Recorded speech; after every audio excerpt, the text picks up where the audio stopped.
آئیں ہم گلتیوں کے خط کا تعارف سنیں۔ گلتیوں کا خط دراصل گلتے کی کلیسیا جو موجودہ ترکی یعنی ایشیائے کوچک کے قریب ایک علاقہ تھا، اس میں پولس رسول نے اپنے پہلے مشنری دورے میں وہاں پر خداوند کی خدمت کی، وہاں پر بہت سارے لوگوں نے مسیح کو قبول کیا اور اس طرح وہاں پر کلیسیا قائم ہوئی۔ یہ حوالہ آپ کو اعمال 13 اور 14 ابواب میں ملے گا۔ مسئلہ جو اس کلیسیا میں ہوا یا اس کی بنیادی مقصد کیا تھا، وہ تھا کہ کلیسیا کو دو چیزیں بتانا، ایک یاد دہانی اور دوسرا جھوٹے استادوں سے انتباہ کرنا۔ یاد دہانی کیا ہے؟ یہ پیغام یا اس خط کا مرکزی پیغام تھا کہ یسوع مسیح نے صلیب پر ہمارے گناہوں کے لیے صلیب کی لعنت اور سزا کو اٹھایا تاکہ ہم نجات پا سکیں۔ اب ہم اس کے وسیلہ سے، اس کفارے کے وسیلہ سے خدا کی وہ برکت جو باپ ابراہیم کے وسیلہ سے وعدہ کیا گیا تھا وہ ہم کو مل سکتی ہے۔ یہ برکت کسی ایک قوم کے لیے نہیں، کسی ایک زبان کے لیے نہیں، کسی ایک معاشرے کے لیے نہیں، کسی ایک مرد یا عورت کے لیے نہیں، بلکہ یہ سب کے لیے ہے۔ کسی غلام یا آزاد کے لیے نہیں، بلکہ یہ سب کے لیے ہے۔ دوسری بات، انتباہ کرتا ہے ان جھوٹے استادوں سے جو کہتے ہیں بعد میں کہ ہم مسیح پر تو ایمان لا سکتے ہیں، لیکن اس ایمان کو لانے کے لیے انہیں کچھ نیک اعمال کرنے پڑیں گے۔ وہ نیک اعمال کیا ہیں کہ انہیں شریعت پر مکمل عمل کرنا پڑے گا جو موسیٰ نے دی۔ انہیں ختنے کروانے پڑیں گے اگر آپ نے پہلے ختنے نہیں کیے۔ آپ کو طرح طرح کے کھانوں سے جو ہے وہ روکتے ہیں، اور اس کے ساتھ ساتھ شرعی احکامات جو کوئی انسان پورے نہیں کر سکتا وہ چاہتے تھے کہ وہ کریں، بلکہ وہ خود نہ کر پائے۔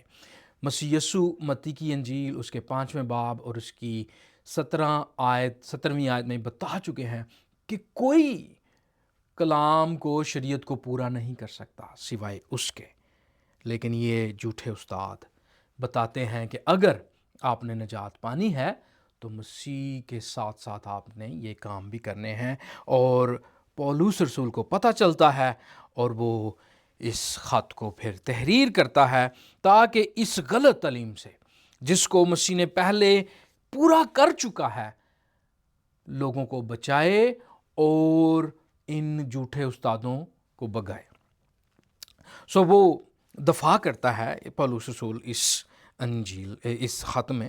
وہ کس کا دفاع کر رہا ہے؟ وہ انجیل کا دفاع کرتا ہے۔ وہ ثابت کرتا ہے کہ انسان خدا کے حضور اپنے اعمال، مذہبی رسومات، شریعت کی پابندی سے راست باز نہیں ٹھہرتا، بلکہ صرف اور صرف وہ یسوع مسیح پر ایمان کے وسیلہ سے اور خدا کے فضل سے نجات پاتا ہے۔ وہ یہ بات واضح کرتا ہے کہ یسوع نے صلیب پر اپنی قربانی کے ذریعے ایک نئی قوم پیدا کی ہے جس میں یہودی، غیر یہودی، غلام، آزاد، مرد اور عورت سب ایک خاندان کا حصہ ہیں۔ یہ خط جہاں پر اپنی تھیولوجیکلی سچویشن جو علم الہیات کی خوبصورت باتوں کو پنہا کیے ہوئے ہے، اسی طرح 16ویں اور 17ویں صدی کے صلاح کار جو علم الہیات کے عالمین تھے، جو عالم تھے، وہ اس کو بھی نہایت خوبصورت خط قرار دیتے ہیں۔ حتیٰ کہ اگر آپ مارٹن لوتھر کو پوچھیں کہ یہ خط کیسا ہے تو وہ کہتا ہے دوسرے معنوں میں یہ خط میرا ہے، یعنی کہ وہ اس قدر اس کو عزیز سمجھتا ہے۔ اور جو صلاح کار کے جو دور کے عالم تھے وہ کیا کہتے ہیں؟ وہ کہتے ہیں کہ یہ روحانی آزادی کا منشور ہے، مسیحیوں کا منشور آزادی ہے اور صلاح کلیسیا کا نعرہ جنگ ہے، جب وہ غلطیوں کے خط کے بارے میں یہ بات بتاتے ہیں۔ اب جب ہم اس کو سیکھتے ہیں، اس میں خاص چیزیں کیا ہے یا اس میں خاص لفظ کیا ہے، تو وہ آزادی ہے۔ یہ آزادی کیا ہے؟ گناہ کی غلامی سے آزادی، شریعت کی لعنت سے آزادی، خدا کے غضب سے آزادی، جہنم کی سزا سے آزادی، انسانی روایت اور مذہبی بوجھ سے آزادی، لوگوں کی خوشنودی کی بجائے خدا کی خوشنودی کے لیے زندگی گزارنے کی آزادی۔ اس لیے ہم جب پڑھتے ہیں چوتھی آیت تو یہاں پر وہ بات کو بڑے واضح طور پر بیان کر دیتا ہے کہ اسی نے ہمارے گناہوں کے لیے اپنے آپ کو دے دیا تاکہ ہمارے خدا اور باپ کی مرضی کے موافق ہمیں اس موجودہ خراب جہان سے خلاصی بخشے۔ یہ ہے اس خط کا تعارف۔ امید ہے آپ کو اس سے برکت ملی ہوگی، امید ہے آپ اسے سیکھنے کے لیے تیار ہیں۔